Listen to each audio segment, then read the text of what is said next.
పాలితే చక్రవర్తి అయి రాజ్యమునేలే రామయ్య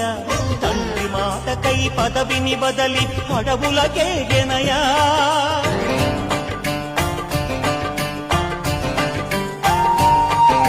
మహిలో జనులను కావగ వచ్చిన మహావిష్ణు అవతారమయ్య పాలిని రక్కసుడపహరించితే ఆక్రోశించెనయా